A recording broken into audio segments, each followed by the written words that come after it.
Allô? Allô, bonjour. Est-ce que je pourrais parler à Allô? Madame Meluria, s'il vous plaît? Oh, allô? Allô, vous J'ai m'entendez? pas entendu. Ah, Oui, est-ce que je parle à Madame Meluria? Idalina? oui, c'est moi-même. Ah, Oui, c'est bonjour. moi-même. Je me présente, en fait, Bonjour. je m'appelle Daniel Dupont, je travaille pour une société de production qui s'appelle Network 432 Oui, et je suis aussi derrière une chaîne YouTube qui s'appelle Radio YouTube et qui s'intéresse beaucoup à l'affaire Grégory. Et en ce moment, oui. en fait, on cherche à discuter avec des gens, des témoins historiques, on va dire, de cette affaire et c'est vrai que vous, en fait, on vous a pas souvent entendu. Et donc je serais Parce qu'on intéressé, n'a pas voulu. on n'a pas voulu. Parce qu'on n'a pas voulu. Mmh. Bah oui, parce que bon, on a été tellement sollicités depuis l'assassinat qu'on a pu refuser. D'autant plus, ça, vous êtes au courant que mon mari était et il était pompier à cette époque-là et donc voilà, normalement il doit tenir le secret au niveau de sa profession. Oui, oui, tout à fait, ouais. Et c'est vrai que j'ai été étonné de voir Et donc un article récemment là dans Paris Match. C'est là que j'ai un peu entendu parler de vous en fait.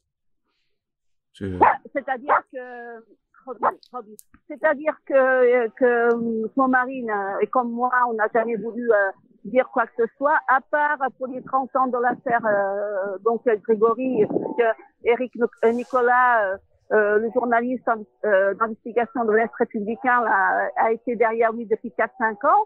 Et c'est comme ça qu'ils sont retrouvés autour d'une table et qu'il y a eu un article, un gros article de fait. Et puis là, c'est un hasard, un pur hasard, et que le journaliste est venu pour interviewer les habitants de l'Éponge pour le ras-le-bol au sujet de cette affaire, parce que 37 ans après, nous on a la maison familiale juste à côté, et on voit plein de voitures en pèlerinage qui viennent et tout ça, et c'est vrai que c'est un ras-le-bol, hein, c'est un ras-le-bol. Donc voilà, et comme par hasard, il est tombé sur mon mari devant la maison, alors que nous n'habite pas là, que nous n'habite pas là, on habite à Nancy, et que voilà, ça s'est fait comme ça. Et une journaliste très sympathique. D'ailleurs, il y a deux, trois petites erreurs donc au niveau de l'article, mais il est très bien écrit. Donc voilà, il y a une confiance mutuelle qui s'est installée. C'est pour ça qu'il y a eu donc cet article. Ah Donc d'accord. voilà. Mmh. Oui, parce que moi je l'ai trouvé très Voilà. bien écrit aussi cet article et je voulais vous demander si vous seriez d'accord pour me répondre à quelques questions.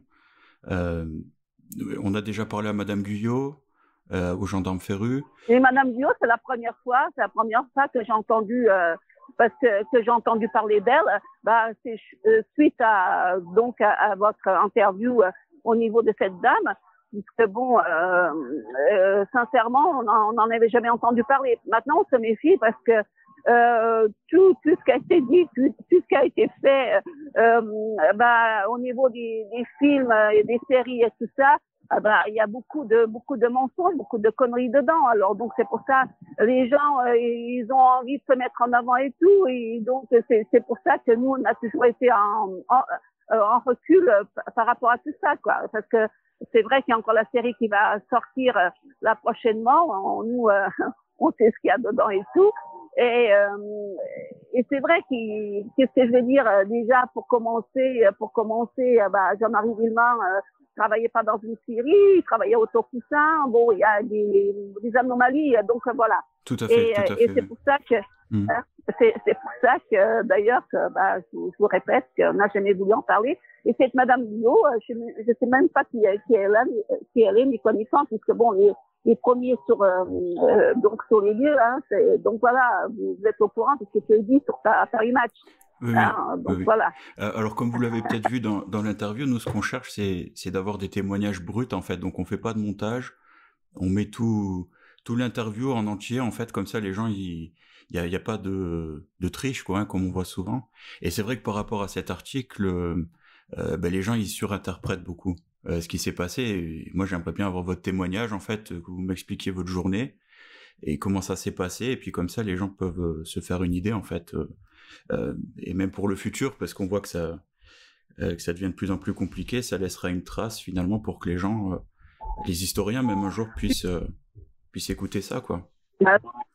Parce que c'est quand même une affaire qu'on ne peut pas, que je n'oublierai jamais de ma vie, que je ne pourrais pas oublier, parce que bon, surtout dans un petit village comme l'Éponge, qui a 1100 habitants, c'est vrai que bon, c'est horrible, hein, c'est vraiment horrible, surtout un petit gamin comme ça qui demandait sa vie, hein, donc voilà, c'est terrible, c'est terrible. Et quand on est les premiers sur les lieux, quand on voit ça, bah, je vous assure que quand on a des enfants, ça marque à vie, hein. Bah oui, je comprends. J'ai parlé avec beaucoup de gens et tout le monde est un peu choqué de la même façon finalement. C'est vrai que c'est pas facile du tout. Ben, c'est l'avant et puis après, hein, l'après. Donc, je vous dis, mon père qui habitait là, donc dans sa maison, hein, dans la maison familiale, il y a un matin, donc 2-3 ans après, il a compté 80 voitures. Donc 80 voitures. Donc vous imaginez pour aller faire demi-tour pour photographier la maison, donc ramasser du sable devant la maison. Donc vous imaginez hein, quand même. On a vu des choses qu'on se dit c'est pas possible, quoi. C'est pas possible. Oui, c'est incroyable. C'est incroyable. Ah oui, c'est incroyable. Mais du coup, est-ce que vous seriez d'accord pour que je vous enregistre là et que je vous pose quelques questions? Je couperai rien. Tout sera diffusé comme ça. Et puis je vous donnerai le lien aussi pour que vous puissiez consulter. C'est-à-dire que moi, j'ai rien à raconter de nouveau, hein, puisque donc ce que je vous ai dit, donc ça c'est un vécu, puis ce que vous avez lu aussi, hein, donc voilà, j'étais la seule femme sur le lieu avec les pompiers, et donc voilà, tout a été dit. Moi, je pense tout a été dit. Donc j'ai rien d'autre à dire parce que il faut faire attention avec ce qu'on dit aussi, hein, parce que l'affaire n'est pas réglée, donc. Vous voyez aussi, moi ce que je dis c'est la réalité, mon mari aussi, donc voilà, mais on va pas au-delà de ce qu'on a entendu. Parce que ce dont on a entendu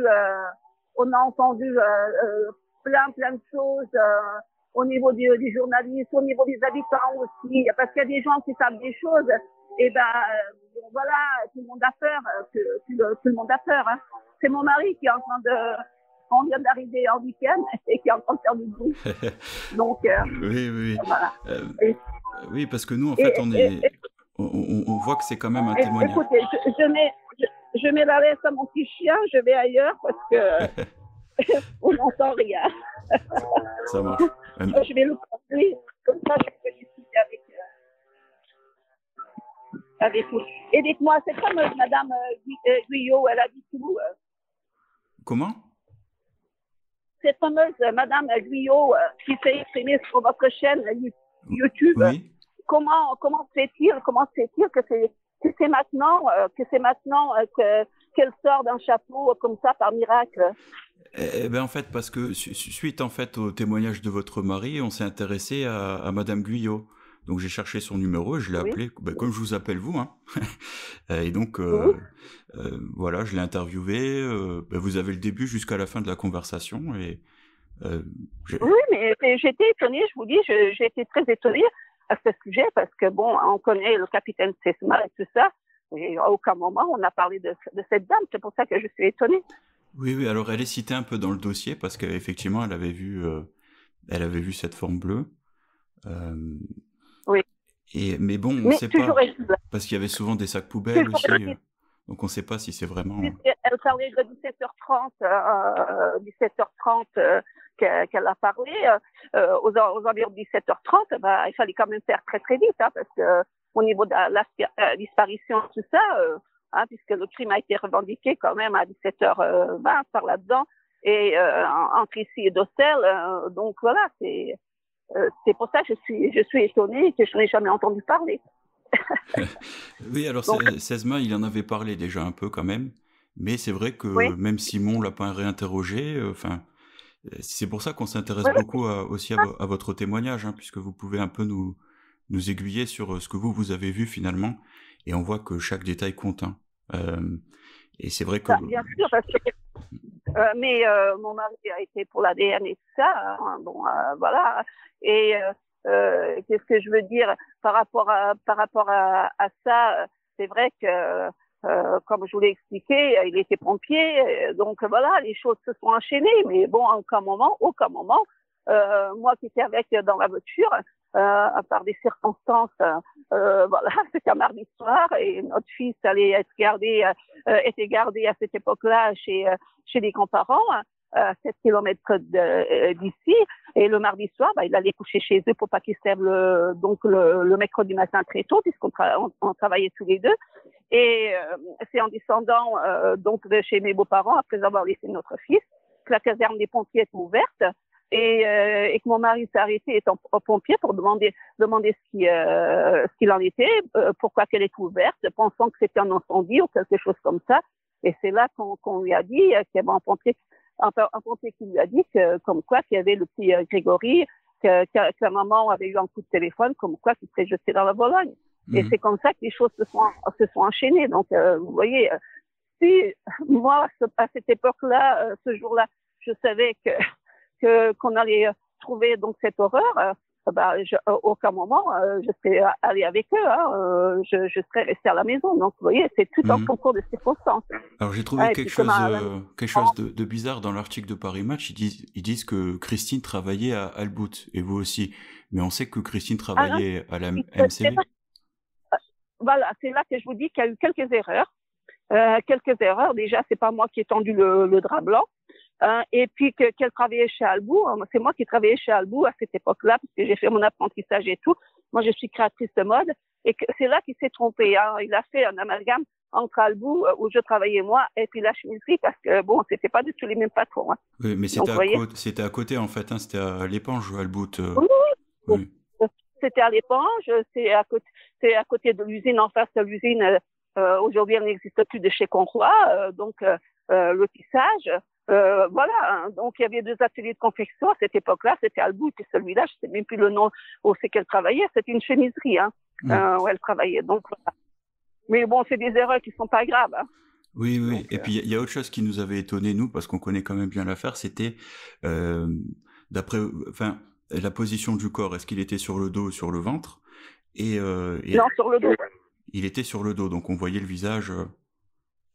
Ah non, donc non, il était sur le ventre. Il était pas sur le dos, il était sur le ventre, puisque quand on l'a vu de loin, de la passerelle, on pensait que c'était un sac en plastique, un sac à poubelle bleu, puisqu'à l'époque-là, les sacs à poubelle n'étaient pas noirs, ils étaient bleus, en bleu vif.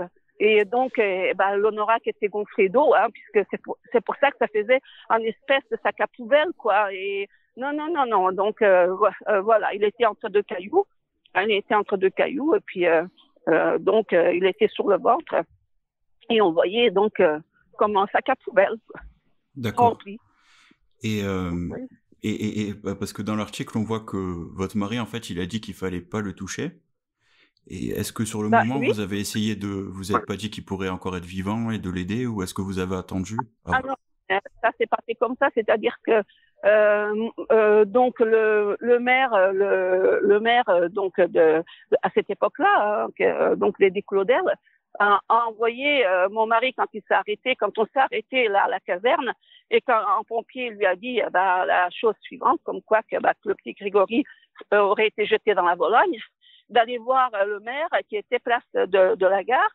Et c'est vrai que donc on s'est arrêté place de la gare.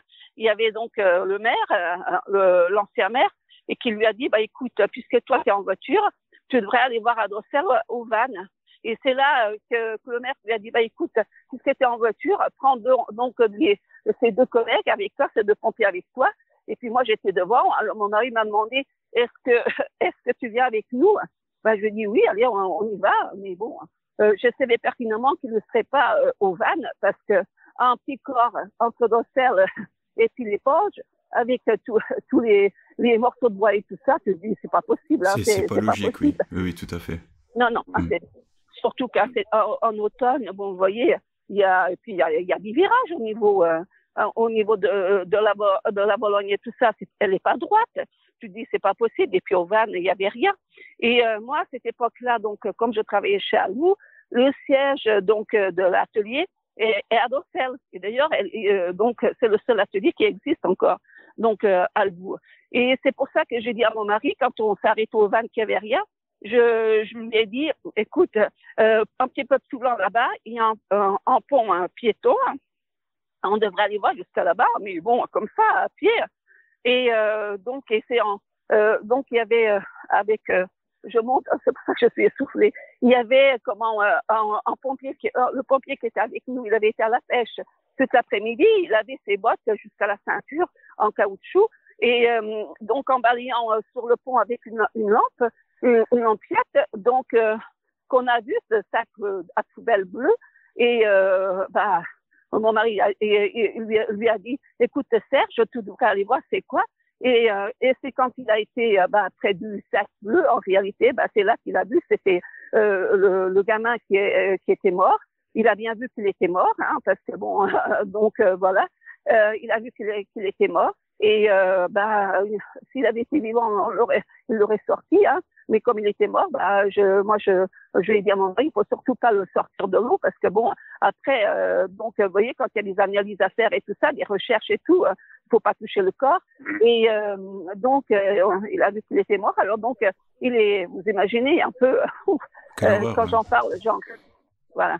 Et donc à ce moment-là, mon mari est parti en voiture prévenir le maire, comme c'est marqué dans l'article. Et le maire n'étant pas au bas place de la gare ni à l'étang derrière donc la maison là, il a décidé de monter. On lui a dit que le maire était donc chez Jean-Marie et Christine Villemain, et c'est là qu'il est monté donc les voir le maire pour le prévenir comme quoi que le gamin il avait été trouvé à tel endroit. Et moi je suis restée, et mon mari m'a mandaté en disant tu restes là avec les trois pompiers. Il faut surtout pas qu'ils le sortent, parce que bon, ce pompier qui avait les bottes en caoutchouc, il était un peu chaud, on va dire, par rapport à l'alcool. Bon, pas tout, mais on peut allumer quoi. Donc, et c'est vrai, quand on voit un petit gamin comme ça dans l'eau, on n'a qu'une envie, c'est de le sortir. C'est inadmissible, c'est pas possible. Hein. Donc voilà, je suis restée là tout le moment, tout le temps avec donc les pompiers. En attendant que mon mari il arrive avec le maire, avec les gendarmes et ainsi de suite. Donc voilà. Et donc ce pompier qui était un peu chaud ce soir-là, il a pris le pouls quand même de l'enfant pour vérifier si son corps battait pas encore. Bien sûr. Puis vous, comment qu'il était le gamin, c'est sûr qu'il ne pouvait pas être vivant. Hein. Et donc vous avez vu les journalistes arriver avec les appareils photo assez vite en fait. Bien sûr. D'ailleurs, la première photo, c'est d'Aline Thomas, une journaliste brouillère. La première photo. Après, bon, c'est vrai, quand Dossel n'est pas bien grand, après, il y a eu tout un tas de monde autour. Donc, voilà, autour. Après, vous savez, vous êtes tellement choqués que le soir même, vous ne prêtez pas trop attention aux journalistes. C'est surtout après, vous savez ce que c'est que les journalistes. Eh oui. Donc, Alors, les médias. Je vous rassure, hein, moi je suis pas journaliste, hein, donc. Non, mais bon, je rencontre les journalistes parce qu'on a besoin d'eux. Moi, en tant que créatrice de mode, j'ai beaucoup travaillé avec des journalistes. Après, il y a journalistes et journalistes. Donc, vous voyez, on a vécu des choses que c'est inadmissible, quoi. C'est inadmissible parce que quand même cette affaire, de toute façon, c'est une affaire familiale. C'est pour ça qu'on en est là aujourd'hui. Tout le monde en est persuadé. Et puis, il y a aussi les journalistes et les avocats qui ont fait le procès, voilà, parce que je pense aujourd'hui, ça avait été aujourd'hui, au bout de 15 jours, ça aurait trouvé, hein, mais bon, à cette époque-là, chacun, ça partait de chaque côté, donc on a vécu, je vous dis, des choses, et puis il y a Jean-Michel Bézina qui est mort aujourd'hui, c'était le journaliste de RTL. Mais il faut voir, c'est lui qui a influencé pour Christine Villemain, que c'était Christine Villemain et tout ça. Et donc, on a vécu des choses, mais des choses vraiment horribles. Hein. Donc, parce qu'on a quand même du mal d'admettre qu'une mère, une maman, soit le premier qu'elle puisse assassiner son gamin, quoi. Donc, c'est pas possible. Donc, vous voyez, c'est tout un tas de circonstances qui font que les médias, ils ont fait beaucoup, beaucoup de tort, hein, les médias et tous les avocats. Oui, les avocats et les médias, c'est vrai qu'aujourd'hui, c'est confus. Et vous, en plus, vous étiez voisins donc, des Villemain, donc vous les connaissiez personnellement, je suppose. C'est-à-dire que mon mari les connaissait, nous, on les connaissait de vue, hein, parce que bon, nous, on habitait en bas du village, en haut, à côté de mes parents. On les voyait régulièrement. Mon mari allait au pain. Quand on venait chez mes parents, donc on les croisait, on les voyait. Le Jean-Marie Villemain s'arrêtait pour discuter avec mon père, avec le petit Grégory sur la moto. Donc voilà, c'est pour ça que on est encore déjà d'avoir donc trouvé le corps, mais après c'est tout l'après quoi, tout l'après quoi. Qui est compliqué aussi, parce que quand il y a eu quand il y a eu après, quand Jean-Marie Villemain a tué Laroche, quand il venait à la mairie, notre maison était juste en face de la mairie, on voyait tout ce qui se passait quand il y avait la police, les avocats qui venaient et tout ça. Non, on a vécu il y avait même des hélicoptères à un moment, je crois. Il y a même eu des hélicoptères. Bien sûr. Ouais. Mais bien sûr, et même aujourd'hui, 37 ans après, il y a encore des drones qui traînent au-dessus de la maison. D'ailleurs, vous avez vu sur Netflix, quand ils ont fait la série de Netflix, celle de Netflix était très bien, très bien écrite, très bien faite. Et la maison de Grégory, ça fait déjà 2 fois qu'elle a été vendue. Là, c'est le troisième propriétaire là. Et il a abattu donc le drone de Netflix. Donc, j'ai vu ça. Ouais. Vous avez vu et là, dernièrement, il y a quoi? Il y a peut-être un mois de cela, moi j'étais dans le jardin et j'entendais, vous savez, ça fait du bruit quand même, les drones au-dessus. Je regardais dans le ciel, c'était encore un drone qui a traîné là pendant 1 heure là au-dessus. Donc il était bien haut, il pouvait pas l'abattre, mais donc vous voyez, encore aujourd'hui, c'est fou quoi. Vous voyez des gens qui viennent de partout, du 34, du 24, du 30, du 14, du 12. Comme c'est l'été, on est dehors sur la terrasse ou dans le jardin. Vous voyez les voitures du coin, elles passent à une vitesse normale, que celles-là, elles vont tout doucement, elles s'arrêtent. Certaines qui n'osent pas s'arrêter en face de la maison s'arrêtent un petit peu plus bas pour filmer. D'autres, ils filment la rue depuis en haut, depuis la maison jusqu'en bas. Et après, vous voyez, donc encore aujourd'hui, quoi. Donc, vous voyez, j'avoue, je vais vous dire, moi aussi, je me suis déjà rendu sur place, donc je suis un peu coupable à ce niveau-là. Mais on s'intéresse vraiment beaucoup à l'affaire. On n'est pas juste là pour faire du voyeurisme. C'est vraiment pour expliquer les choses. Mais donc peut-être que vous m'avez vu aussi une fois. Je suis désolé. Non, mais moi, vu ou pas vu, je me dis, moi, j'habite pas là, je suis pas tout le temps là. Je vous dis, je vous parle des fois le week-end ou en période de vacances, là, donc d'été, que je me rends compte, mais c'est au quotidien. Donc, vous voyez, c'est au quotidien pour les habitants. Vous avez vu, avant, il y a 37 ans de ça, il n'y avait pas de maison. Il y avait celle de mon père, et puis celle de derrière. Après, il y avait donc celle des Villemain, et puis celle de chez Méline, la maison qui était près du bois, là. Il n'y avait pas d'autre maison. Et c'est pour ça que le film, il a été fait à la limite de l'Alsace et des Vosges, parce que le lieu a beaucoup changé, et puis le bois, avec la tempête, le bois avant, c'était vraiment un bois qui était fourni, et aujourd'hui, vous voyez, c'est un bois, mais c'est pas du tout comme auparavant, quoi. Donc, vous voyez, c'est pas du tout le bois aujourd'hui. Vous voyez qu'il y a des arbres qui sont décapités, et donc voilà, aujourd'hui on n'a plus peur ni rien. Mais à l'époque, il y a 37 ans de cela, il y avait trois maisons, quoi. Il y avait 3 maisons, et donc voilà, et c'est pour ça que ce film a été réalisé donc entre l'Alsace et puis les Vosges, donc vous voyez. Oui. Mais il y a quand même la pancarte qui transforme, donc vous voyez, la gare de les Poches. En fin de compte, c'est pas la gare de les Poches derrière. Donc, oui, c'est une fiction. Nous, on va faire un live là bientôt pour en parler, parce que on est neutre, on veut voir à quoi ça ressemble, mais effectivement, ce qu'on a déjà vu, ça correspond pas vraiment à la réalité, quoi. C'est-à-dire, c'est bien fait, parce que il est bien fait ce téléfilm, parce que c'est pour montrer le poids donc des médias avec les médias et puis les avocats.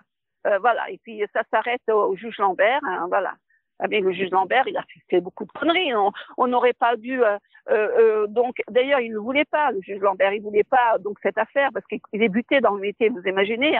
Et quand on débute avec une affaire comme ça, et ça s'arrête là, donc avec le juge Lambert. Après, le juge Simon, peut-être, est-ce qu'il y aura une suite, on ne sait pas, avec le juge Simon, je ne sais pas. Mais c'est bien fait parce que c'est pour montrer le poids, comme je vous disais, les médias et puis les avocats. Oui, parce que vous avez eu l'occasion de visionner en fait déjà la série.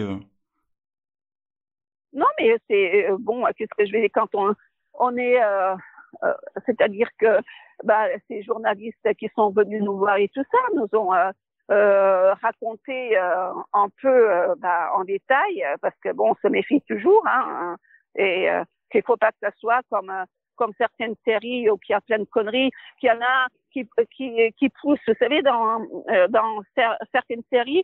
Et et vous rencontrez tel ou tel avocat, ils prennent parti donc pour la mer, les autres pour la roche et tout ça. Quand on fait une série, il faut savoir rester neutre parce que c'est une affaire quand même qui est très très compliquée et on peut pas, surtout c'est très difficile aujourd'hui, hein, elle est très difficile donc cette affaire. Alors vous imaginez, on peut pas raconter n'importe quoi, on peut pas dire n'importe quoi et puis au niveau faire croire aux gens des conneries quoi, des mensonges. Donc, vous voyez, c'est ça aussi qu'il faut faire attention. Oui, surtout qu'après les gens ils prennent la série pour la vérité, quoi. C'est très difficile de. Tout à fait. Ouais. Mais tout à fait. Par exemple, Christophe Dubois, le journaliste TF1, qui est venu nous voir. D'ailleurs, c'est un journaliste d'investigation. Hein, il a travaillé pour 7 à 8. Il fait partie des journalistes sans frontières et tout ça. C'est vraiment un grand. Donc, il a écrit des best-sellers et tout ça. Et il suit l'affaire depuis le début. Hein. Et c'est lui qui nous a dit ça aussi, qu'aujourd'hui, ça n'aurait pas été possible. Hein, ça aurait pas été possible. Mais à l'époque, vous imaginez un peu. Hein, donc, ça a parti dans tous les sens. Hein. Et puis, si je pense aussi que si on avait écouté un peu plus le capitaine Sesma, il était jeune aussi à l'époque, certes, mais on n'aurait pas dû laisser aussi rentrer Muriel Boll quand elle a été en garde à vue suite à ce qu'elle a dit. On n'aurait pas dû la laisser rentrer chez elle parce qu'on savait pertinemment qu'en rentrant chez elle, la famille allait lui tomber dessus parce que c'est quand même une famille un peu tuyau de poil, comme on dit ici dans les Vosges. Et donc, automatiquement, elle a dû avoir peut-être une raclée là-bas. Oui. Ça paraît évident aujourd'hui. Sûrement, je pense. De toute façon, Sesma l'a dit aussi. Et puis, parce que Lambert, le juge Lambert n'a pas voulu se libérer parce qu'il allait faire une marche. D'ailleurs, si vous regardez l'émission, ça commence aujourd'hui là avec Faustine, je ne sais plus comment qu'elle s'appelle là. Cette semaine, lundi, il y avait suite à la série qui va passer, il y avait Sesma, il y avait donc Morand Chastan qui était là aussi, l'avocat des Villemins, et ils le disent aussi, ce que je suis en train de vous dire. Et puis bon, vous voyez, c'est quand même une famille tuyau de poil, mais Muriel n'a pas pu inventer ça, comme quoi que La Roche est venue donc chercher le gamin et tout ça. Non, c'est pas possible. Une gamine, donc surtout qu'elle n'est pas très très fut-fut, qu'elle n'était pas très fut-fut, elle pouvait pas inventer ça. Alors maintenant, il est sûrement qu'il avait, je sais pas, hein, donc peut-être qu'il avait des complices, j'en sais rien. Donc vous voyez, mais de toute façon c'est un complot. Hein, tout le monde le dit. Hein, puis bon, c'est des histoires familiales qui remontaient loin. Hein. Aussi, hein. Oui, on a entendu ça nous aussi souvent. Ah oui, depuis 81. Depuis 81, il y avait des coups de téléphone anonymes, des lettres anonymes. Donc, vous voyez, c'est une affaire familiale. Et est-ce que vous étiez déjà... Est-ce qu'en 80, vous étiez au courant de tout ça, en fait, avant qu'on retrouve l'enfant? Pas du tout. Pas du tout. Ah non, pas du tout, mais pas du tout. Hein. Les personnes, même les voisins, moi je vous dis, j'étais pas voisin, j'étais pas voisine, donc des Villemins. Il y a que mon père qui travaille, qui habitait, et puis dans la maison là. Mais aucun moment à l'étrange, on a entendu parler comme quoi qu'il y avait des coups de téléphone anonymes, qu'il y avait des lettres. Non, hein. Aucun moment. Non, on est au courant de rien jusqu'au moment. Qu'on a retrouvé l'enfant, quoi, par hasard, quoi, parce que, voilà. Donc, mais vous voyez, c'est compliqué, c'est une histoire qui est très, très compliquée. Et puis, moi, ce que j'espère, c'est qu'on retrouve la vérité pour la paix des habitants, mais surtout pour les parents et puis surtout pour les gamins, quoi. Donc voilà, parce que aujourd'hui, on peut pas faire le deuil, les parents ne peuvent pas faire le deuil si on ne sait pas donc qui c'est qui a tué l'enfant, quoi. Donc et vous avez vous avez votre idée, vous avez une théorie ou est-ce que non, pas du tout, hein. Non, la théorie, pas du tout, hein.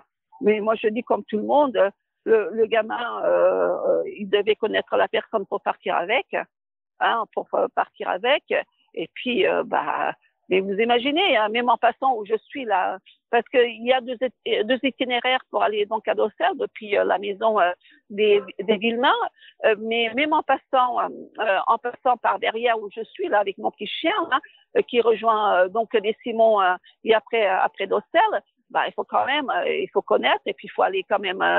Il faut faire vite, quoi. Hein. Surtout que cette Madame Guyot, elle a dit qu'elle avait vu le sac bleu à 17h30. Il a fallu faire très très vite. Hein. Déjà pour lier le gamin, la façon dont il était lié, les pieds et les mains et autour du cou et tout ça. Vous voyez, il ne pouvait pas être tout seul, la personne qui l'a kidnappé, voilà, hein, pour faire ça. À mon avis, c'était plusieurs. Est-ce qu'il l'a kidnappé, est-ce qu'il l'a enlevé, qu'il l'a donné à quelqu'un d'autre? On ne sait pas. Moi, je vous raconte que j'ai vu, le soir-là, rien d'autre. Mais à aucun moment, on a entendu parler des Villemins auparavant. Hein. Aucun moment. Hein. Oui, parce que vous, donc, quand vous étiez sur place, là, vous avez vraiment vu comment c'était attaché. Enfin, c'était comment, en fait, votre impression?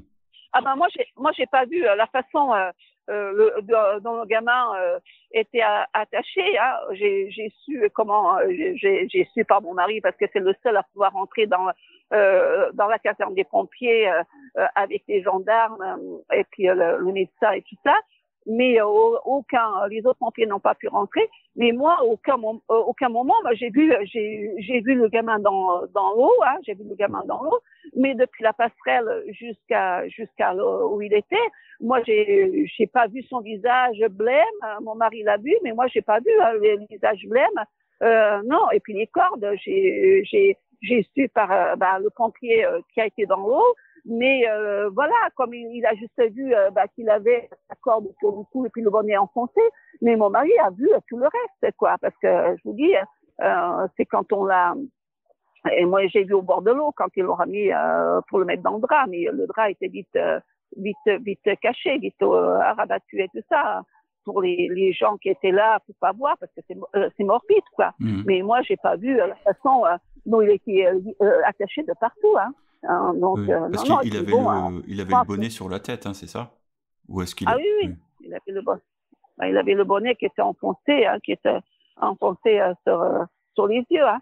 Et puis une corde autour du cou mais la corde, ils ont dû peut-être mettre un caillou, j'en sais rien. Il n'avait pas de trace, le gamin. Hein.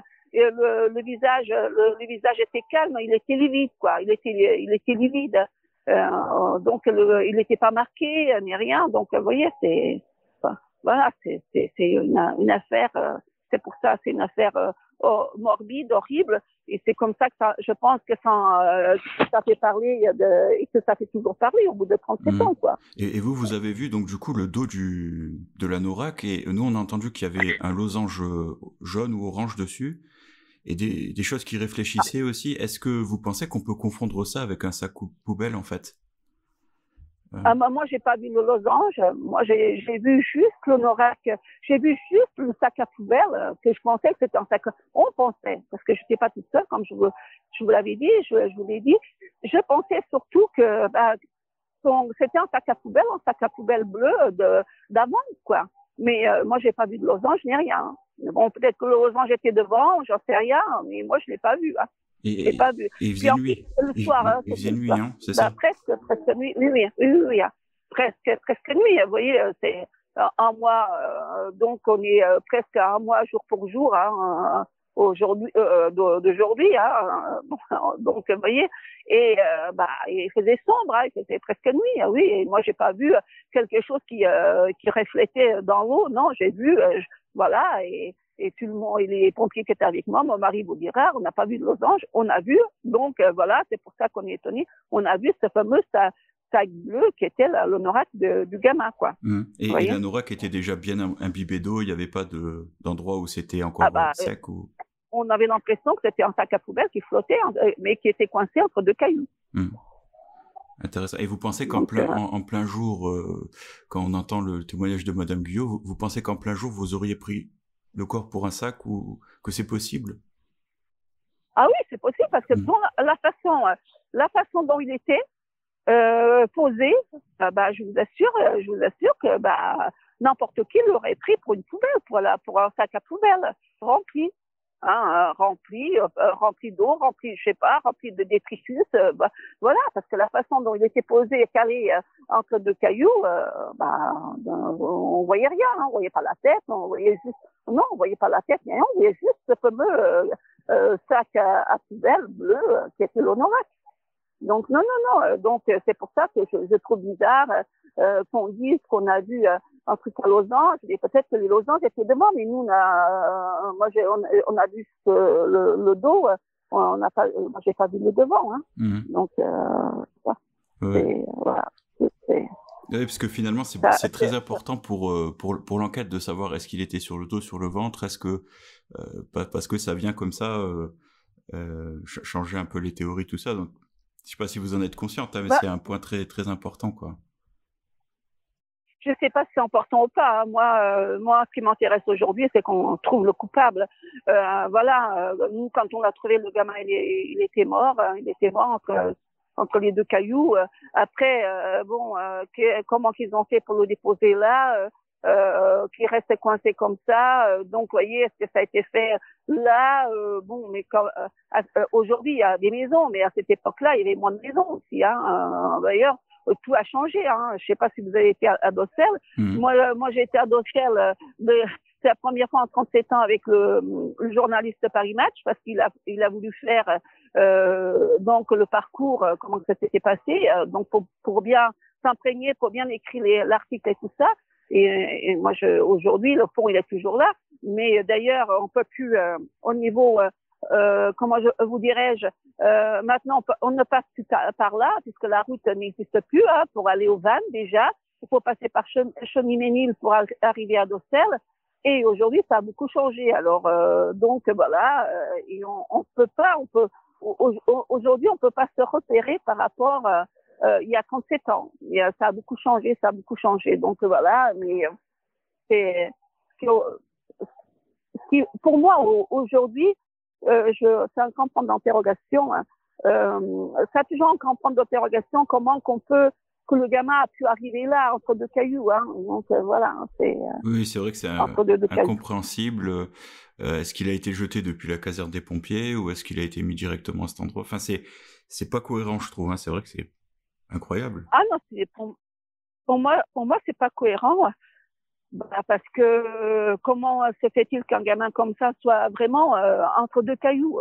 Donc, parce que pourquoi on l'a pas trouvé plus loin? Pourquoi qu'on l'a trouvé là, dans cette étendue d'eau? Donc, d'ailleurs, ça fait quand même bizarre quand quand on y a été, puisque c'est le jour Nicolas de Le Salle a laissé le volant à mon mari de sa voiture pour qu'il conduise et tout ça.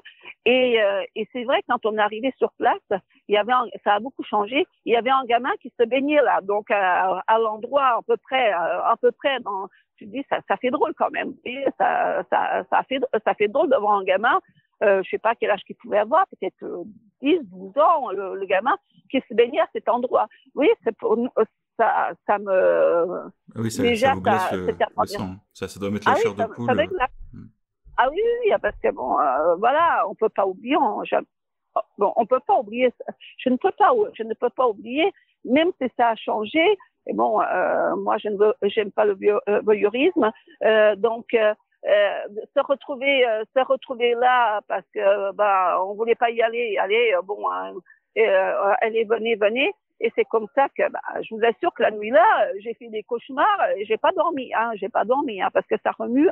À chaque fois qu'on en parle, ça remue les tripes, quoi. Donc voilà. Et puis partout où on va, les gens ils se donnent le mot. Il y a nos copains partout où on va au niveau d'Anguin et autres avec des amis. il y a certains amis qui sont au courant, ils enchaînent sur l'affaire et voilà, il y en a pour 2 heures et raconte, on veut pas raconter, raconte. Donc, vous voyez, on en est là. Hein. Et puis, et 37 ans après, on est toujours à 37 ans après, c'est toujours, voilà. C'est pour ça que je dis, ça serait bien que tout ça s'arrête, qu'on sache la vérité. Parce que vous imaginez, les parents, même s'ils sont loin, la famille aussi, hein, parce qu'on s'interroge, on sait que c'est une affaire familiale, mais on s'était, mettez-vous à la place des parents, hein, donc, ça doit pas être facile, hein, ça doit pas être facile. Oui, mais comme vous avez vu dans l'émission là qui a été diffusée sur France 2, comme le dit bien le colonel Sesma, il dit bien que finalement, à cause de vices de procédure, de choses comme ça, il y a des gens qui sont sortis du dossier et que ça va devenir de plus en plus un travail d'historien finalement. C'est pour ça que votre témoignage il est important pour nous parce que pour laisser une trace, c'est quelque chose qui n'a pas été trafiqué parce qu'un article, les gens ils peuvent changer les mots, tout ça, alors que là, une interview de A à Z, il n'y a vraiment rien de trafiqué, c'est vous quoi. Et peut-être qu'un jour ça aidera. Hein. Ça... Écoutez, ce que je peux vous dire, c'est que quand on a des enfants, en plus, on avait donc notre fils Emmanuel qui avait donc 7 ans à l'époque là, hein, donc voyez. Et puis j'étais enceinte donc du deuxième. Après, ce qui a suivi, c'est qu'on n'osait plus ramener les enfants à l'école. On nous parlait de corbeaux. Donc le capitaine, le juge Lambert nous disait à la conférence de presse, ne laissez pas sortir vos enfants. Donc, vous voyez, il y a le corbeau qui les guette dans le bois au-dessus de l'école. Bon, bref, vous voyez, c'est vrai qu'il y a des choses vraiment. Voilà, qu'on ne peut pas oublier. Hein. Il y a le meurtre, certes, mais il y a tout le reste après. Hein. Donc, vous voyez. Oui, l'angoisse. Vous savez, j'ai presque plus de batterie. Hein. Donc, j'entends mon iPhone. Et, donc, voilà. Je pense que vous ne vous étonnerez pas si ça coupe. Hein. Est-ce que là, notre audio, vous m'autorisez à le diffuser ou est-ce que vous préférez peut-être qu'on se rappelle et qu'on fasse ça dans d'autres conditions? Moi, je trouve que c'est très intéressant, là, ce que vous m'avez raconté. Écoutez, je peux vous... comme vous voulez, hein, mais bon, je vous dirai pas plus, parce que bon, ce que je vous dis là, actuellement, c'est la vérité, c'est ce que j'ai vécu, ce que nous avons vécu, hein, parce que j'étais pas toute seule, hein, donc voilà. Et donc, c'est quelque chose qui est difficile, hein, difficile. Et puis, bon, il y a des choses qui vont sortir là prochainement. Vous l'avez entendu, vous avez dû regarder cette émission. Moi, je sais, il y a des choses qui vont sortir là prochainement par le journaliste, parce que le journaliste de TF1, puisqu'il connaît bien les Jean-Marie Villemain, et puis bon, c'est un journaliste d'investigation. Et puis donc, vous voyez là comment l'avocate des Villemain a dit la même chose. Donc, vous voyez. Donc voilà. Mais qu'est-ce que je veux dire? Là, j'ai presque plus de batterie, mais vous pouvez me rappeler, mais je vous dirai pas plus. Oui, peut-être que je vous rappellerai. Je sais pas si votre mari serait d'accord pour me parler aussi, éventuellement. Je pense que ça intéresse beaucoup de gens, surtout après votre article dans Paris Match. Mais je veux pas vous brusquer, quoi. Ce serait pas poli de ma part. Mon mari a toujours été réticent à dire quoi que ce soit, très, très réticent par rapport à tout ça. Donc, moi, j'ai presque plus de batterie. Moi, je veux bien, mais pas n'importe quoi. J'étais en mission. J'étais pas. Bonjour, monsieur. Bonjour, monsieur. Désolé de vous déranger. Hein, c'est pas le but. Hein. Non, vous me dérangez pas. Vous faites ça dans quel cadre, votre affaire là? En fait, je travaille pour la chaîne radio YouTube que vous connaissez, je suppose, hein, qui avait interviewé récemment Madame Guyot. Et en fait, nous, ce qu'on essaye de faire, j'ai vu votre truc. Et le but, c'est d'avoir des témoignages en fait bruts, parce que souvent les journalistes ils coupent, ils se trompent. Et moi, je veux faire des petites interviews, des témoins historiques de cette affaire en fait, pour laisser une trace finalement. C'est une chaîne qui est pas monétisée, donc je fais pas. D'accord, voilà. Ouais, je suis d'accord, mais attention, moi j'étais dans un cadre bien particulier. Je sais pas ce que vous voulez dire à ce propos, mais en fin de compte, moi le soir-là, j'étais dans un cadre bien particulier. Je sais pas si ma femme, elle vous a raconté. Ah oui, si, elle m'a raconté. voilà, que vous rentriez de chez vos beaux-parents et que vous avez été alerté par la caserne des pompiers qui était ouverte, ce qu'on a pu Oui, lire parce que d'ailleurs j'étais dans. sapeur-pompier. Hmm. J'étais sapeur-pompier. J'étais sapeur-pompier et missionné donc par le maire pour aller à Docelles, voilà. Et oui, Allô? oui, oui, je vous entends, hein, Ouais. je vous écoute. Et donc c'est vous qui avez découvert le corps finalement, avec votre femme, a quand Tout même à dit. fait. Bah, attendez, ma femme, elle va brancher son téléphone et puis je vais vous dire ce qu'il en est. Enfin, elle était avec moi, hein, de toute façon. Elle était avec moi.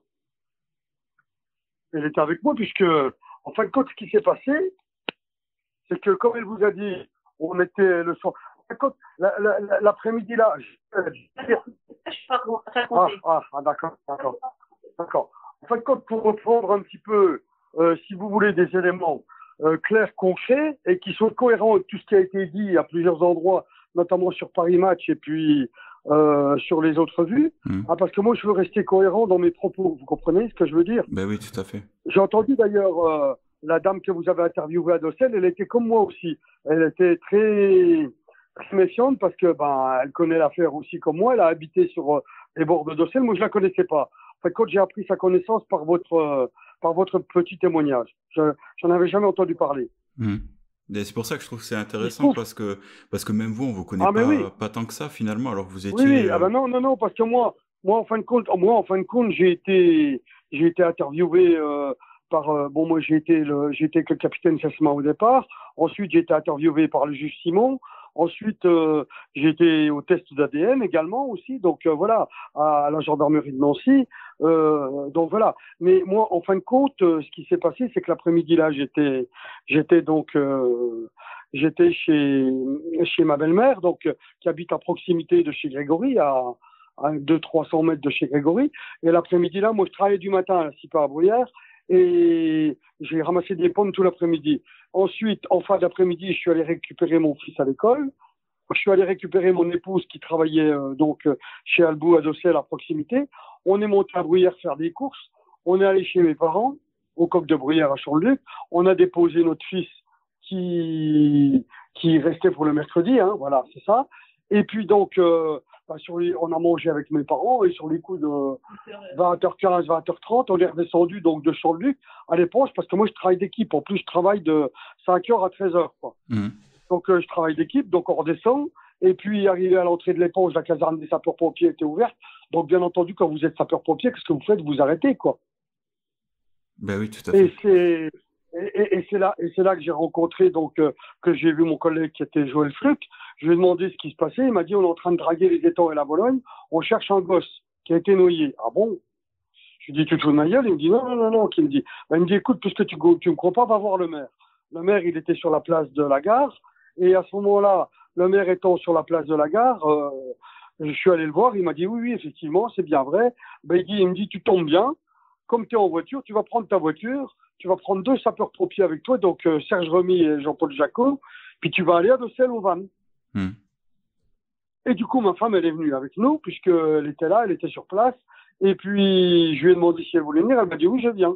Parce qu'on était persuadés qu'au Van, à Docelles, on trouverait pas le petit, quoi, par le fait. Oui, c'est pas logique finalement. C'est pas logique vu les cailloux, enfin tout ce qu'il y a qui se retrouve là-bas. Oui, bien sûr. Moi, c'est ce que j'ai dit au maire, c'est ce qu'on a dit. On a dit au maire, j'ai dit à Dédé, moi je veux bien aller à Docelles, mais s'il a été noyé à l'éponge, vu la sinuosité de la Vologne et puis les cailloux et puis la hauteur de l'eau, parce qu'à l'époque il n'y avait pas trop d'eau, je lui dis jamais il n'arrivera jusque là-bas. Sauf que il m'a dit vas-y quand même. On est allé au Van à Docelles, on est arrivé au Van, bien entendu, on n'a rien vu. Et puis mon épouse qui travaillait pour une entreprise de Docelles, puis qui connaissait bien Docelles, elle dit écoute Jean-Paul, ce qu'on va faire, on va aller sur le côté, on va aller voir un peu plus loin. Et on est allé se garer donc au cœur de Docelles et on a passé sur la fameuse passerelle dont je sais même pas le nom, la passerelle dont vous a parlé aussi la dame, Madame Guyot là, et on est allé sur cette passerelle à pied. Et arrivé là, il y avait Serge Remy qui avait une loupiote, il y avait moi, il y avait mon épouse, Idalina donc. Et puis en arrivant sur la passerelle, je dis à Serge, écoute, passe-moi la loupiote au niveau que dalle, je sais pas ce que tu fais avec ta loupiote là. Puis en prenant la loupiote, ça a balayé sur l'eau et on a vu un truc bleu. Hein? Voilà, on pensait que c'était un sac à poubelle.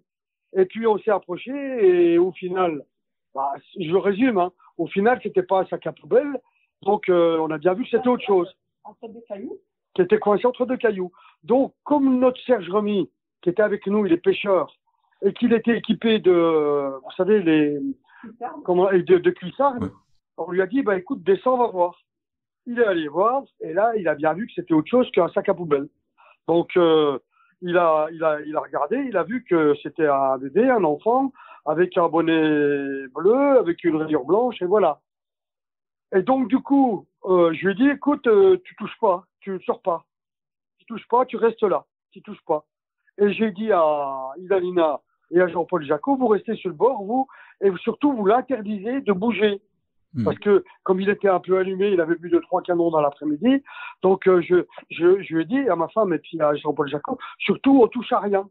Hein, parce que, voilà, quoi, je veux dire, c'est un enfant, il a été retrouvé, il est coincé entre deux cailloux. Donc, tu montes la garde à côté et tu touches à rien. Mais est-ce que vous avez vérifié le pouls, vous l'avez retourné quand même, ou vous l'avez laissé tel quel? Ah non, il a bien vu qu'il était mort. Il a bien vu qu'il était mort. Ah, donc il n'a pas été, il a pas été retourné. Non, on n'a pas bougé, on n'a pas touché. En fait, compte, dans la foulée, moi, ce que j'ai fait, du fait que j'ai dit tout ça, moi, je suis parti j'ai pris ma voiture, je suis retourné à Decelles, à l'Éponge, à la place de la gare, retrouver le maire, puisque j'avais quitté là. Mais malheureusement, quand je suis arrivé à l'Éponge, sur la place de la mairie, il n'y avait plus de maire. Le maire était barré. On m'a dit, il est chez Gremillet, il est donc, il est en train il est à proximité des étangs de chez Gremillet. Bon, comme je sais c'est où, moi, je suis remonté là-haut. On m'a dit non, le maire, il est pas allé, il est chez Grégory. Ok. J'ai repris ma bagnole, j'ai fait demi-tour et je suis allé chez Grégory. Mais comme le Jean-Marie Villemain me connaît bien, et il connaît ma voiture, quand je suis arrivé et que je me suis garé devant chez eux, il a ouvert la porte et puis il m'a dit, qu'est-ce qu'il y a, Jean-Paul? Je lui ai dit, écoute, je voudrais voir les gendarmes. Il me dit, dis-moi ce qu'il y a, Jean-Paul. Je dis, non, dis-moi, je veux voir les gendarmes. Il a insisté, puis je lui ai dit, écoute, est-ce que ton fils, il avait un bonnet bleu avec une rayure blanche, avec une rayure blanche? Il me dit oui. Et je dis, écoute, on vient de le retrouver dans la Vologne. Christine, qui était sur le pas de porte, s'est effondrée en hurlant. Elle a pleuré de tous ses larmes, de tout son cœur. Et puis, donc, du coup, voilà. Et du coup, là, les gendarmes sont arrivés, le maire est arrivé. Le Jean-Marie, il est parti quand je lui ai dit ça. Et du coup, demi-tour, gyrophare et tout le bordel, retour à Docelles. Et là, les gendarmes ont pris les choses en main. Moi, je suis resté. D'ailleurs, on me voit sur la photo, hein. On voit mon épouse, si vous avez la photo de Aline Thomas qui a fait le truc. Moi, mon épouse, elle est au bord, ils sont 4 personnes, et moi, je suis dans la montée, entre l'eau et puis la route. Oui, je connais cette voilà, photo. on me voit bien. Ouais, on me voit bien, on me voit, hein, je suis sur la photo. Et après, donc, arrivé là-bas, bien entendu, le capitaine Sesma a été prévenu, donc il est arrivé. Je pensais qu'il fallait attendre le procureur, donc, mais on n'a pas entendu le procureur. Le capitaine Sesma, quand il est arrivé sur les lieux, il a dû téléphoner, je sais pas qui, et il a donné l'ordre de sortir le petit. Donc, Serge Remy, qui était dans l'eau, a passé, donc, le petit à Joël Fluck, qui l'a passé à Stéphane Remy, et après qui me l'a passé, et on l'a amené sur la berge. Sur la berge, on a trouvé, il y avait un drap, je sais pas d'où il venait, j'en sais rien. On l'a mis dans un drap. Et là, il y a 4 sapeurs-pompiers qui l'ont pris, enfin 2 gendarmes, l'adjudant Lamiran, puis l'autre, je sais plus son nom. Puis il y avait Nourdin qui l'a pris, puis moi de l'autre côté. Puis je les suivais derrière, d'ailleurs. On me voit sur une autre photo que j'ai vue, je sais plus où, là, dernièrement. Ah bah c'est le capitaine Sesma, non, c'est Christophe Dubois qui me l'a envoyé. On me voit sur une photo, je suis juste derrière. Et on avance vers la caserne des sapeurs-pompiers à Docelles, du coup. Arrivé à proximité de la caserne des sapeurs-pompiers, le capitaine Sesma rentre, le médecin de Docelles, appelé par le capitaine Sesma, rentre, le chef de corps, et puis il y en a un qui me dit, toi tu rentres aussi. Bon, je suis rentré, puis ils ont fermé la porte. Et on a posé donc le corps dans le drap sur une table, dans la caserne des sapeurs-pompiers, on a ouvert, et là, moi j'ai vu l'enfant. L'enfant qui était ficelé comme un saucisson, les yeux grands ouverts, et le visage blanc livide, quoi. Et les yeux grands ouverts. Donc ça m'a choqué, vous pensez bien que c'est choquant. Et il était ficelé comme un saucisson, plus une corde autour du cou. Et puis après, les yeux étaient ouverts parce que ça aussi, c'était une question qu'on se posait.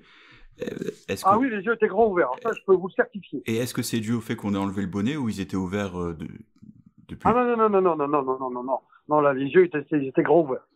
Grands ouverts. Et est-ce qu'il le bonnet, il était sur les yeux, mais voilà, quoi. Je veux dire, en tirant le bonnet, enfin, moi, j'ai les yeux grands ouverts, voilà. Et est-ce qu'il recrachait de l'eau aussi ou?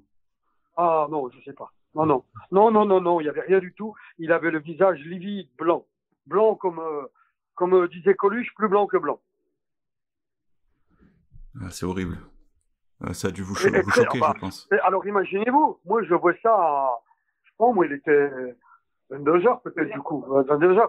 Et moi après, je rentrais chez moi et je retournais au boulot le lendemain, j'ai pas dormi de la nuit, quoi. Même aujourd'hui, quand je vous en parle, ça me fait mal les tripes, quoi. C'est pour ça que je veux pas qu'il soit dit n'importe quoi. Oui, c'est pour ça que c'est important, voilà, d'avoir votre témoignage direct. On fera aucune modification pour que tout le monde puisse se faire... le témoignage direct, il y aura... Ce que je vous dis, c'est réel.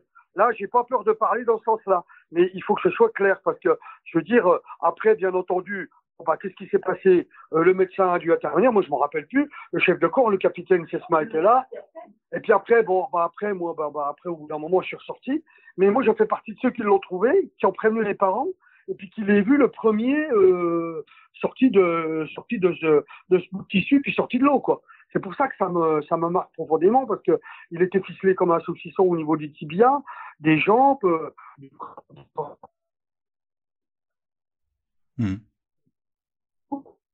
C'est dire, quoi. À votre avis, pourquoi il a été ficelé comme ça? Ça n'a aucun sens. Non, j'ai pas la question, je sais pas. Je sais pas. Comment voulez-vous qu'on sache? Encore une fois, c'est pour ça que c'est très important. Il faut bien dissocier. Moi, je suis pas un enquêteur. Je suis celui qui a été missionné par le maire de l'époque pour aller à Decelles. On est à la Decelles, on a trouvé le corps. On était 3 sapeurs-pompiers, mon épouse. On a sorti le corps de l'eau. Quand il a été sorti de l'eau, il a été porté par 2 gendarmes, 2 sapeurs-pompiers. Moi, j'étais derrière. Je suis rentré à la caserne. Je ne sais pas pourquoi, c'est moi qui suis rentré dans la caserne. La porte a été fermée. Il y avait 4 personnes. Donc, le médecin, le chef de corps de la caserne des sapeurs-pompiers de Docelles et le capitaine Sisma. Donc, on a ouvert le drap. On a vu le visage blanc, livide, reposé, pas une marque de stress, rien du tout. Les yeux grands ouverts et puis c'est comme un saucisson. Et après, je peux plus rien vous dire, je sais pas.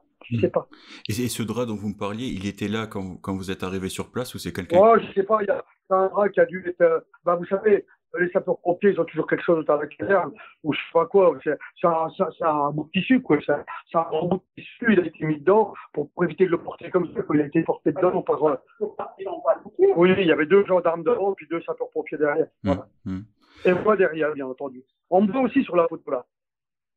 Je me souviens plus. Je sais qu'il y en a une où on vous avait reconnu.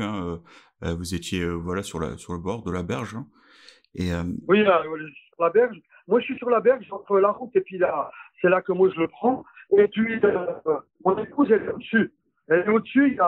Ils sont 4 personnes au-dessus sur cette photo-là. C'est la seule femme. Et sinon, en relisant l'article de Paris Match, en fait, on a appris que vous étiez vraiment très proche de la rue des Champs, probablement au moment de l'enlèvement. Est-ce que ça a été bien retranscrit ou est-ce que là, il y a une erreur aussi? Ah non, il n'y a pas. C'est mes propos. C'est mes propos. Ce qui a été retransmis sur Paris Match par Nicolas de la Salle, c'est tous mes propos. D'accord. Voilà. Donc, moi, comme je vous ai dit au départ, mon beau-père a une maison au 1 rue des Champs. La maison qui est juste au-dessus, après, c'est celle de Grégory. Mon épouse a dû vous dire qu'à l'époque, il y avait très peu de maisons dans le coin. Il n'y avait rien du tout. Et moi, l'après-midi, là, j'ai travaillé jusqu'à 13h. Je suis rentré chez moi. J'ai mangé chez moi, donc à l'époque en chambre. Puis après, je suis monté voir ma belle-mère qui était là. Ma belle-mère, on a été en dessous. Voilà. Et à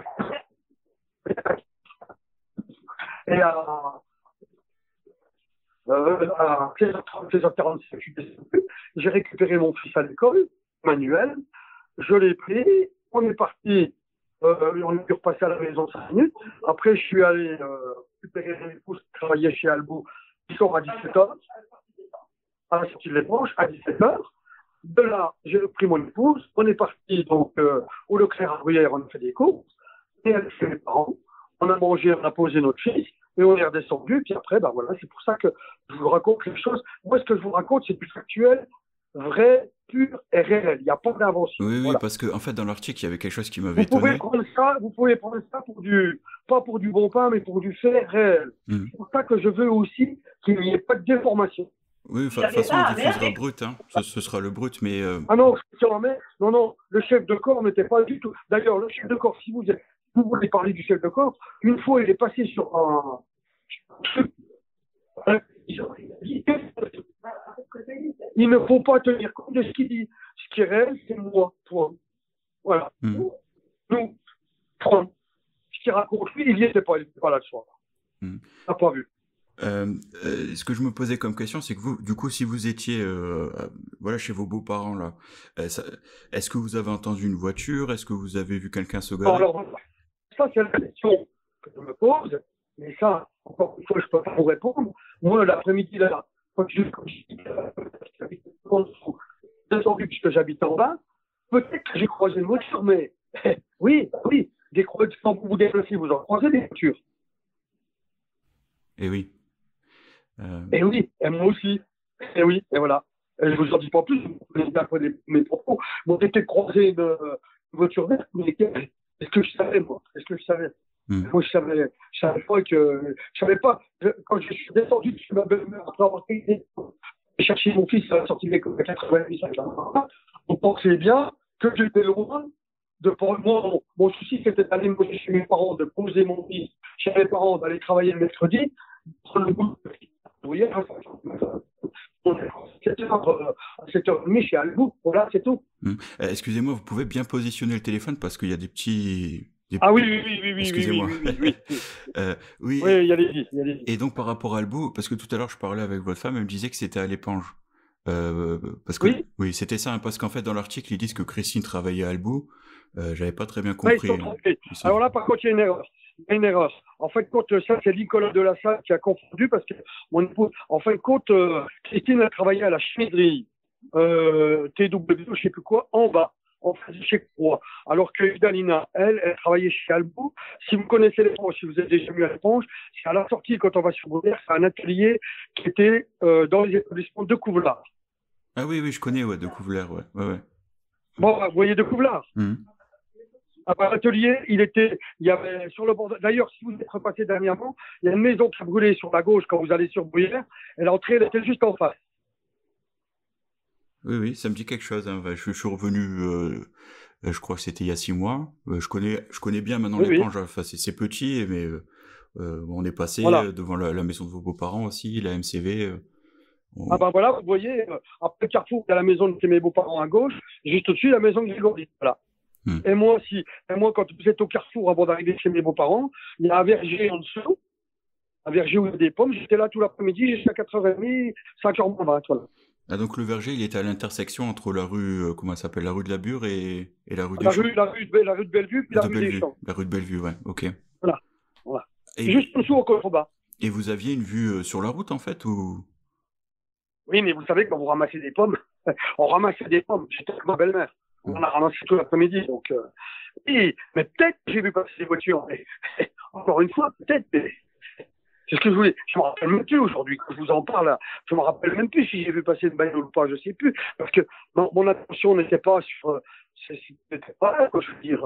Oui, parce que c'est incroyable. C'est incroyable. Même ma belle-mère, celle-là, elle vous dirait la même chose. Elle vous dirait, mais on était à des milles de penser cette affaire-là, quoi.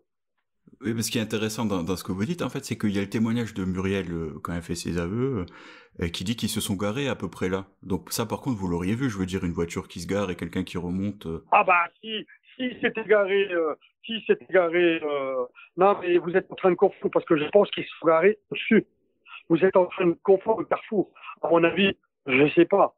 Mais je pense, je sais pas où ils sont garés, je sais pas. Mais, en fin de compte, là, on parle bien du carrefour en bas de la maison de chez mes beaux-parents et la maison de Grégory. Il y a un autre carrefour là-haut où il y a la maison de Méline, la maison de Grégory et le carrefour qui repart chez Clodon où il y a les vaches. Oui, Chez parce que Nocta, moi je pense aussi que c'est était déjà là. le carrefour d'en haut en fait, hein, c'est ce que je pense aussi, mais apparemment la première version des Ah non, bah gendarmes non. c'est qui s'est égaré en bas, Attention, en bas, donc là moi j'étais au carrefour d'en bas. Hein. ouais, oui, donc vous en bas vous l'auriez vu si quelqu'un s'est égaré, remonter à pied, redescendre avec un gamin, enfin.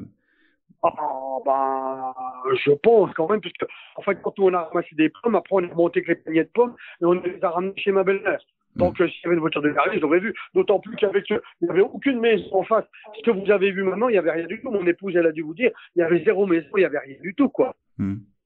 Et vous, est-ce que vous avez il y avait que nous. En fait, comment? Je veux dire, est-ce que vous avez déjà entendu parler de ce corbeau avant le crime ou est-ce que c'est comme... Non, rien du tout. Rien. Jamais. Nous, non. On vivait à l'Éponge. Moi, je me suis marié en 77. On a habité toujours en bas de l'Éponge, le long, en face de la mairie.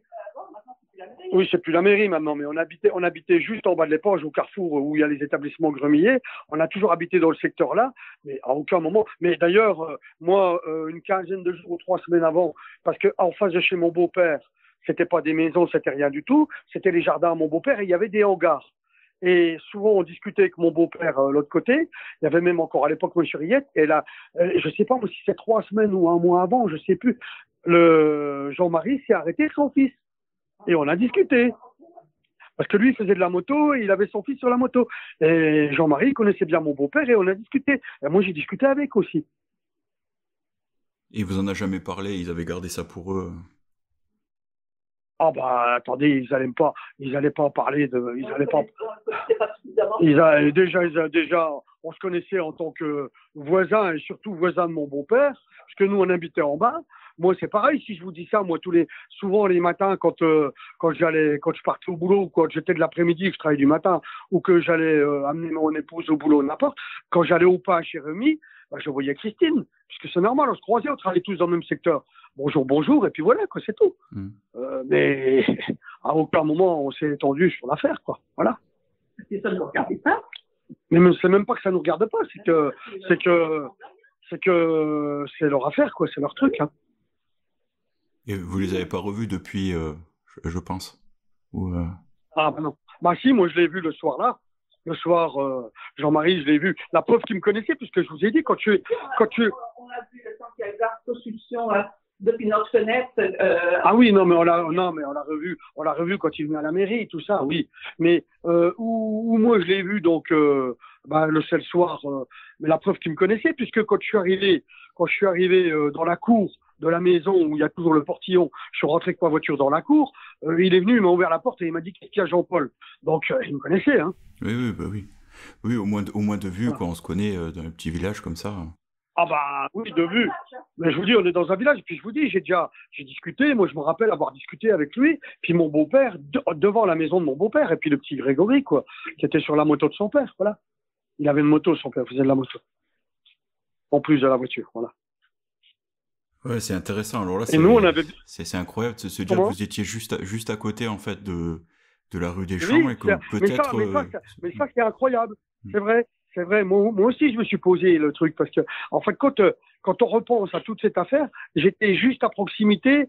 C'est-à-dire que si ma femme avait travaillé jusqu'à 5h30, par exemple, puis que j'ai été récupérer mon fils à 17h30, ça aurait peut-être été complètement différent. J'aurais peut-être vu des choses. Mais là, j'ai vu que dalle, rien.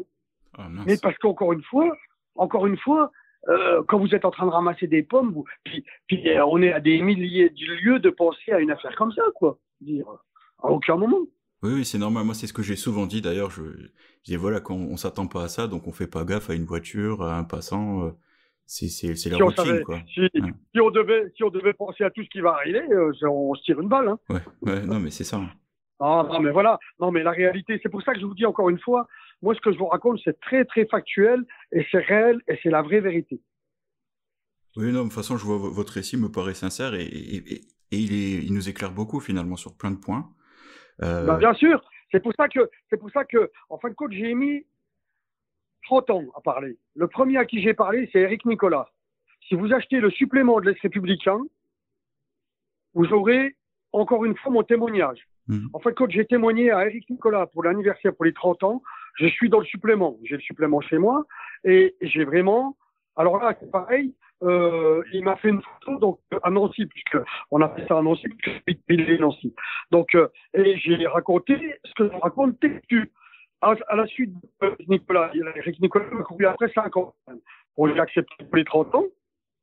Après, là, il se trouve que je reviens à l'époque parce qu'on retient à la maison de mon beau-père qui est reparti au Portugal. Donc, avec sa fille, donc mon épouse, on retient. Et il se trouve qu'on avait les petits-enfants. Et le jour-là, je dis à mon petit-fils, ah ben, tiens, allez, aujourd'hui, on va aller au pain à pied. On descend, on arrive au fameux carrefour dont vous parlez, là. On voit un gars. Le gars, il dit bonjour messieurs, il dit voilà, je suis journaliste à Paris Match et donc je viens voir un petit peu, je viens faire un reportage sur le ras-le-bol des gens de l'Éponge. Je lui dis oui, puis je lui dis moi je suis pas de l'Éponge, j'habite à Villers maintenant, mais j'ai longuement habité à l'Éponge et je suis le sapeur-pompier qui a découvert le corps du petit Grégory et qui l'a annoncé aux parents. Ah ben il m'a tombé dessus, il m'a plus lâché quoi. Donc d'où l'écrit. L'article sur Paris Match. Donc, ce qui est dit dans Paris Match, et je trouve qu'il a bien fait ça parce que il l'a tourné à sa façon, parce que c'est un écrivain, d'après ce que m'a dit mon épouse. Moi, je suis pas un grand lecteur, c'est un écrivain, ce mec-là. Il a très bien fait ça. Il a repris tout ce que je lui avais dit. Il y a 3 erreurs. Allez, il y a l'histoire de Albou pour Christine.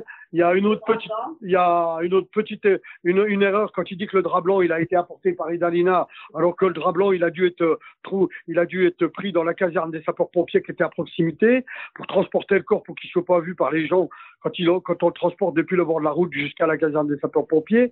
Et puis il y en avait une autre, mais bon, c'est des bagatelles, mais autrement tout le reste c'est vrai. Oui, nous a vraiment fasciné votre témoignage parce que comment? Ouais, moi, ça m'a fasciné parce qu'on n'avait jamais entendu ça, quoi, que vous étiez si proche. Parce que je n'ai jamais voulu parler. J'ai jamais voulu parler. Si vous saviez le nombre de refus que j'ai lancés, tous y sont venus, tous, je les ai tous eus à ma porte, tous. Et c'est pour ça aussi que je vous dis que je suis quelqu'un de sincère, concret, factuel. Et ce que je dis, c'est la vraie vérité parce que je sais plus, Dali, c'était quoi le reportage qu'on a vu où Kiki Amé, il a parlé, le chef de corps. Je sais plus si c'était, je sais plus c'était quoi. Enfin, je l'ai vu à la télé une fois, ça m'a foutu en boule. Il est chef de corps et il a dit n'importe quoi. Oui, c'était Monsieur Amé, je crois, hein, si je me souviens bien. Oui, et il a dit n'importe quoi. C'était n'importe quoi ce qu'il a dit. Ça tenait pas. C'est pas du tout la vérité. La vérité, vous la détenez par mes propos. Pour ce qui est de la partie découverte du corps le soir-là par les sapeurs-pompiers. Oui. D'ailleurs, hein, lui au moins, vous voyez, on dit exactement les mêmes choses. Ah oui, bien sûr. Hein. On était ensemble, on était tous les deux. Donc, ce que je vous raconte là, Idalina, elle l'a vécu comme moi en direct à fond. Oui, c'est ce que je constate. À partir de 17h, elle était... C'est ce que je constate parce que j'ai parlé un peu avant avec Idalina, elle m'a dit la même chose. Oui, c'est bien. C'est bien, bien sûr. La voiture, c'était une Ford Orient noire. Mais elle peut pas dire autrement puisque c'est même elle, à un moment, qui nous a dit quand on était au Vanna d'Ossel, attendez, vous savez quoi, on va aller un peu plus loin. Parce qu'elle connaissait d'Ossel, parce que son entreprise, elle est de Dossel, et puis donc elle connaissait Dossel. Donc, à un moment, on a vu l'Honorac avec un orange, on a vu que du bleu, nous. Ah non, nous on a vu du bleu, on a vu un sac bleu, un sac poubelle. On a cru que c'était un sac poubelle au départ. Oui, parce que moi j'ai entendu parler du losange. Et c'est quand Serge Remy. Comment ? Apparemment, il y a un losange dans le dos et des bandelettes réfléchissantes. Est-ce que ça, c'est vrai ou... Ben non, c'est des conneries, ça. C'est des vraies conneries. Non, ce qu'on a vu, on a cru, en fait, quand je vous le dis et je vous le redis, quand on est arrivé à l'entrée de la passerelle, il y avait Serge Remy qui avait la loupiote. Je lui ai dit, donne-moi la loupiote, parce que je vous dis, tout à l'heure, je plaisantais, mais c'est pour ça que j'ai bien aimé aussi le côté de Nicolas de la Salle dans Paris Match. À un moment, il dit, Serge Remy était pompette. Et c'est vrai, il était pompette ce soir-là. Et donc, du coup, je lui dis, écoute, Serge, donne-moi la loupiote, tu me fais chier à voir rien. J'ai pris la loupiote, je balaye la Bologne.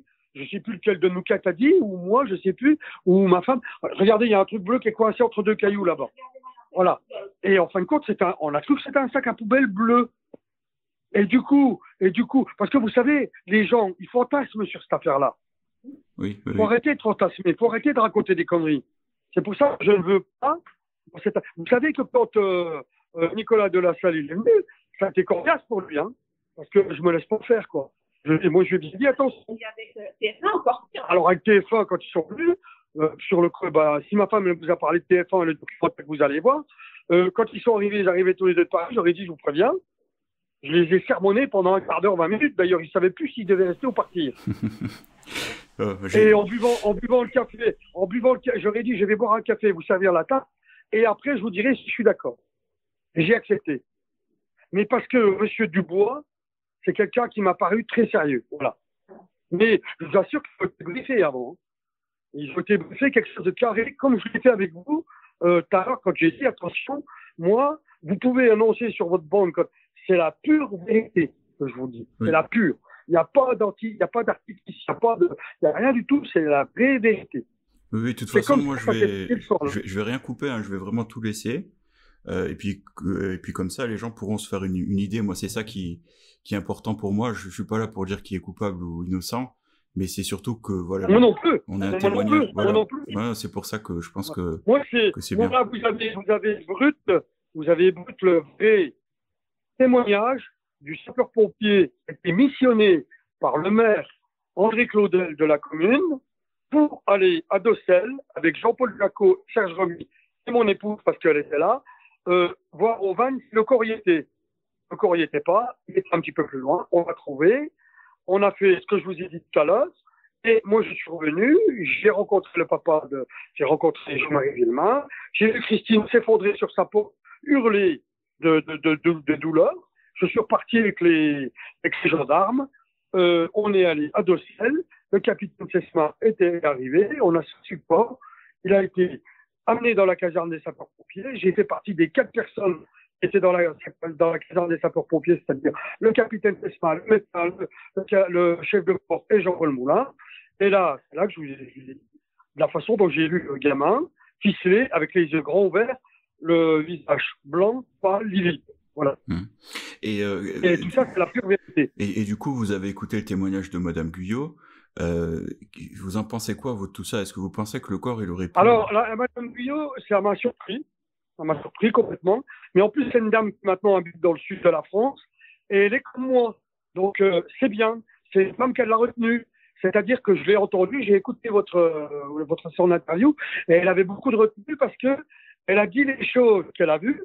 Et d'ailleurs, vous avez vu, écoutez, vous me posiez tout à l'heure la question par rapport au fait que quand j'étais aux pommes, si j'avais vu une voiture. Vous avez vu ce qu'elle a dit. Elle a dit, moi, je suis passé, j'ai vu un truc bleu, je suis passé. À aucun moment, elle a pensé que c'était un gamin qui était dans le sac bleu. Oui, c'est ça, on peut pas imaginer ça. Oui, elle vous l'a dit, elle vous a dit comme moi. C'est du factuel, ça reste du factuel, point. Et vous pensez que c'est plausible, en fait, qu'elle ait vu l'enfant déjà à 17h par rapport au... Je sais pas, moi... Je sais pas. Je sais pas. Je peux pas vous dire parce que... Je peux pas vous dire. Il était avec la mère. Elle avait été le chercher chez la nounou. C'était pas possible à 17h. Je sais pas. Moi, je ne sais pas. À 17h, j'étais pas là-bas. Je peux pas savoir. La mère, c'est ce qu'elle dit, qu'elle a été le chercher chez la nounou. Hein, et il y a eu cette ordre-là, ça a été revendiqué. C'est pour ça qu'on arrive, voilà. Moi, je sais pas. Moi, je sais pas. Je peux pas vous dire, je ne sais pas, parce que, voilà, et ce qui vient d'être dit, c'est la vérité aussi, c'est que, voilà, Madame Villemain est sortie à moins 5, à 17h, de toute façon, à 17h, elle était chez la nounou, alors, voilà, quoi. Ok. Elle ne pouvait pas le voir, Madame Guyot, à 17h, à moins, voilà. Je sais pas. Je sais pas. De toute façon, moi, cette Madame Guyot, je l'ai découverte sur votre reportage YouTube. Donc, c'est pour ça que j'étais surpris. Mais bon, voilà, hein, c'est tout. Si elle dit qu'elle a vu, elle a vu, hein, peut-être, moi, je sais pas. Là, je disais surtout par rapport à ce que vous avez vu, c'est assez choquant, donc c'est juste un ressenti, mais par rapport au corps, tout ça, vous aviez l'impression que ça faisait longtemps qu'il avait été dans l'eau. On parle souvent de macération. Je sais pas. Je peux pas vous dire, je suis pas. Moi, j'ai vu que le visage, hein, j'ai vu que son visage, c'est tout. Hein. Et moi, je l'ai pas vu, ils l'ont pas déshabillé quand j'étais là. Hein. Moi, je sais pas. Enfin, moi, je l'ai vu dans le drap, posé sur une table, bonnet relevé, et les yeux grands ouverts. Moi, je me rappelle, ça m'a marqué à vie, les yeux grands ouverts et le visage blanc et livide. Et c'est tout. Puis j'ai vu qu'il était ficelé. Et après, moi, je sais pas. Après, c'est le médecin qui s'en occupait. Hein. Oui, je comprends. Et le... Après, moi, je suis ressorti, je suis allé dehors, puis voilà, quoi, bien entendu. Puis après, après, on a attendu, puis moi, à 23h, je suis parti. 23h, 23h15, je suis rentré chez moi, je suis allé me coucher, et puis j'ai essayé de dormir avec tout ça, et puis le matin, quand je me levais, au boulot à la CIPA à Bruyères à 5h. Et vous étiez à la CIPA, donc vous connaissiez aussi Ginette Villemin, qui travaillait elle aussi là-bas? Alors, oui, certainement, mais alors, si vous êtes le premier à me poser la question, oui, c'est vrai, Ginette, je connais une Ginette qui travaille à la CIPA, mais je savais pas que c'était la famille Villemin. Ah, intéressant, ouais. Et elle était comment en fait au travail? Elle était plutôt Je sais pas. réservée. Je sais pas, parce qu'elle bossait à l'atelier des femmes, donc moi j'étais outilleur. Je suis outilleur de métier, donc moi j'étais à la matin, enfin j'étais au service outillage. Moi je fabriquais de l'outillage pour les prêts, donc elle bossait à l'atelier 1. Moi je l'étais croisé, j'ai bossé 17 ans là, si pas. On s'est certainement croisé, mais c'est pas quelqu'un qui faisait partie des gens que je connaissais bien. Parce qu'il y a un épisode le 16 où Michel et Jean-Marie retournent à la CIPA pour chercher Ginette et ils n'arrivent pas à rentrer, donc c'était compliqué de rentrer, de sortir. Oui, il y a un épisode comme ça, on a pu retrouver des PV en fait de l'époque. Vous voyez, alors ça j'apprends. Vous l'apprenez. Ouais, en fait, ce qui s'est passé, c'est qu'ils ont voulu chercher Ginette, en fait, et ils n'ont pas réussi, apparemment, le gardien. Ah non, la CIPA, on ne rentrait pas comme ça. Hein. En tant qu'individu, si c'est la police qui arrive, oui, c'est plus pareil, mais en tant qu'individu, vous n'allez pas chercher la CIPA, elle était à la gardienne à l'entrée et tout. On ne rentrait pas comme on voulait, on ne rentrait pas comme dans un moulin, comme les autres là-dedans. Ouais. Et puis, apparemment, il y avait un parking derrière la CIPA, tout ça, ouais. Oui, moi, j'ai travaillé 17 ans, là. Et oui, j'ai vu qu'elle a été détruite, en plus, il n'y a pas longtemps, là, récemment. Oui, ils ont fait un Lidl, là. Et moi aussi, j'ai été surpris, ça a été très vite. En fait, quand ils ont rasé la CIPA pour faire un Lidl, voilà. Ouais, ça a dû vous faire bizarre aussi, je suppose. C'est un bout d'histoire quand même. Oui, c'est vrai. Ouais. Ce qui m'a fait bizarre et ce qui m'a surpris, c'est que une entreprise qui a les moyens, donc je parle de Lidl, ça va très vite quand il s'agit de raser un bâtiment, même qui contient de l'amiante. Ah. J'étais très surpris. Ils ont mis des moyens parce qu'il y a de l'amiante là-dedans. Hein. Puis le sol était pollué. Hein. Ah d'accord. Donc ils ont réussi à enlever la terre, ils ont sûrement raclé. Ils ont fait un boulot monstre et tout ça très rapidement. Voilà. Ça nous a étonnés, on l'a vu. Enfin, on est passé 2 fois, on a vu quand elle était un peu à l'abandon, c'était une ruine, hein, les carreaux cassés, tout ça. Et puis. C'était une ruine. Oui, c'est une ruine. Le dernier propriétaire, c'était Fico-Cipa, mais bon, il n'y a encore pas très longtemps, mais c'était devenu une ruine. De toute façon, il y a eu 0 investissement depuis que je suis parti. J'ai travaillé à la CIPA de 72 à 86, voilà. J'ai travaillé 17, 18 ans là-dedans, voilà, comme outilleur. Du coup, ça m'intéresse. Excusez, je profite un peu de vous, de votre temps, parce que il y a des questions que je me pose. On a souvent entendu que à la sortie des usines, en fait, vers 17-18 heures, il y avait beaucoup de trafic et qu'on mettait longtemps pour rejoindre l'épange. Est-ce que c'est vrai ça? Non. Moi, je travaillais d'équipe. Et je travaillais d'équipe. Donc, j'ai fait 5h, 1h, 9h pendant des années. J'ai travaillé longtemps de journée. Quand je travaillais de journée, je prenais à 7h30, 8h moins le quart et je quittais le soir à 17h. 17h à 4h30, à 5h le quart, voilà. Je sortais à 5h moins le quart, à 16h45. Et je peux vous dire que l'éponge Bruyères, j'ai jamais eu de problème. Ouais, moi, ce que je constatais aussi, j'ai essayé de refaire les chronos, mais voilà, c'est bien de savoir en 84 comment c'était. Et vous passiez par la gauche ou par la droite en sortant de la CIPA, par Champ-le-Duc ou par la rue de la Trotassini? Encore plus. Moi, je passais toujours par rond. Je remontais, puis je descendais la rue de Laval. Oui, je montais à Bruyères, puis je redescendais. Laval, quoi.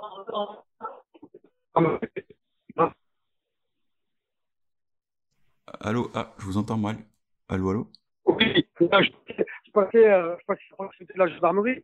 Je sortais à gauche. Quand je sortais de la CIPA, je tournais à gauche et puis je montais vers la gendarmerie. Puis je descendais sur Laval-sur-Vologne. Oui, voilà, la route classique en fait. Hein.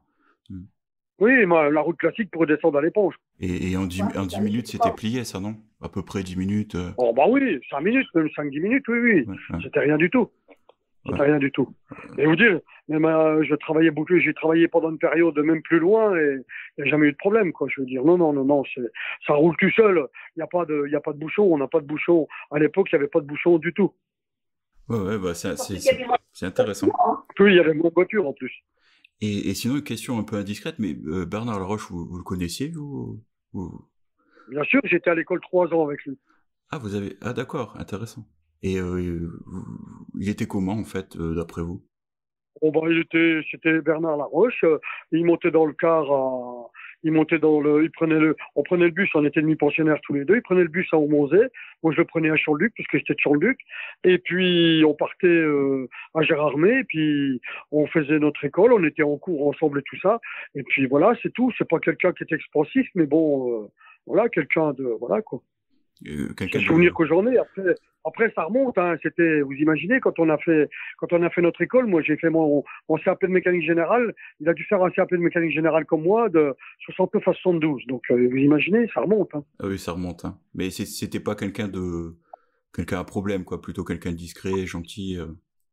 Oui, discret, voilà, discret. Quelqu'un de très discret, voilà.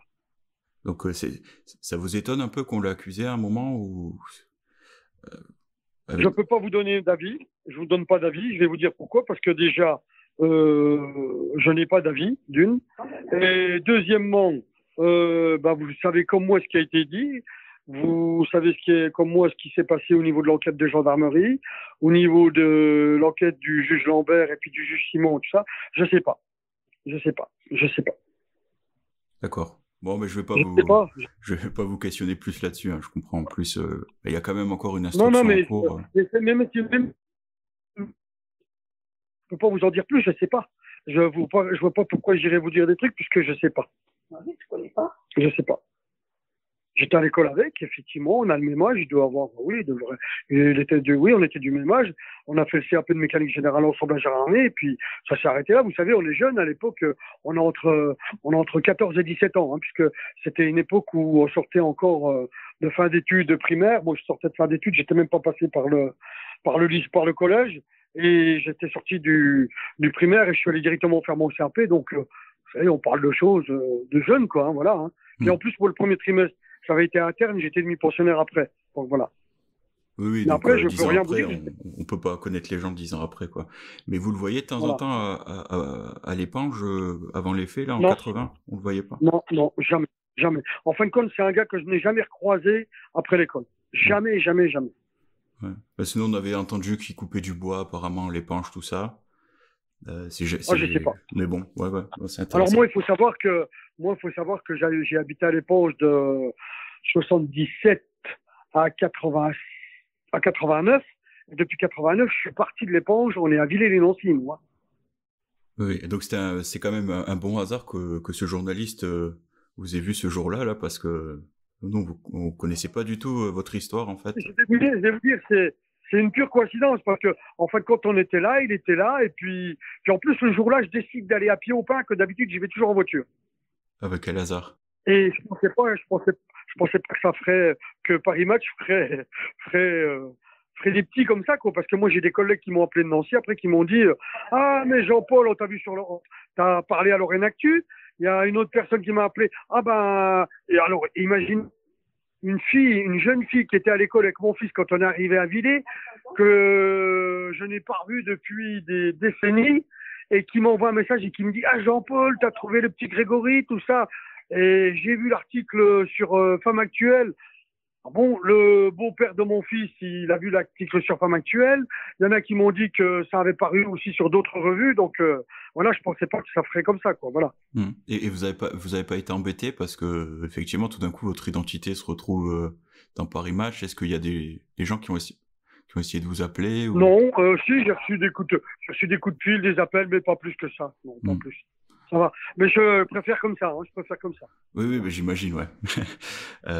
Je vous remercie pour le temps que vous m'avez offert, parce que c'est quand même, ça m'éclaire sur beaucoup de points. Nous, on connaît quand même assez bien l'affaire. Et c'est avec plaisir que je l'ai fait, du moment où ce qui a été relaté, c'est la vraie vérité. Voilà. Je pense que ça va se ressentir. Donc, voilà, je pense que je vais retransmettre l'appel en entier, si vous êtes d'accord. Et puis, normalement, mon numéro s'affiche, comme j'avais dit à Madame Guyot. Si tout d'un coup, ça vous dérange, si vous changez d'avis, il n'y a pas de souci, hein, vous me le dites et moi, je ferai le nécessaire. Moi, ce que je vous ai dit, vous pouvez vous en servir, c'est la vérité, c'est la vraie vérité, mais pas d'ambiguïté. Quand je vois ce qu'il dit sur Facebook, c'est honteux. Oui, j'ai vu ça. Mais c'est pour ça que je pense que Si vous c'est bien. regardez un petit peu l'affaire Grégory sur Facebook, il dit des trucs, c'est honteux. Honteux. Parce que quand même, au détour des choses, c'est quand même un enfant de 4 ans qui est parti, hein, et qui a payé de sa vie. Et des parents qui souffrent. Et des parents qui souffrent depuis des années. Ils n'ont pas réussi à faire le deuil. Hein. Tout à fait. Et c'est vrai que des fois, il y a un manque de recul des gens. Ben, merci à vous et puis voilà, vous avez mon numéro s'il y a quoi que ce soit, vous me contactez. Et, Ok, ça marche. Merci. Et au revoir à Idalina merci, aussi. Au revoir, merci à vous. Vous êtes monsieur Monsieur Dupont, Daniel Dupont de la chaîne radio YouTube. D'accord. Tu noteras sur ton téléphone Éric Dupont, chaîne YouTube. Okay, Daniel Dupont. Voilà. Daniel. Bonsoir, bonne soirée. Au revoir. Ouais, Daniel Dupont, voilà. Bonsoir, bonne soirée et puis à la prochaine. À la prochaine, j'espère. Au revoir. Et je regarde. Vous inquiétez pas, je regarderai. Oh, c'est bien. J'écouterai. D'accord. À bientôt. Au revoir. Au revoir.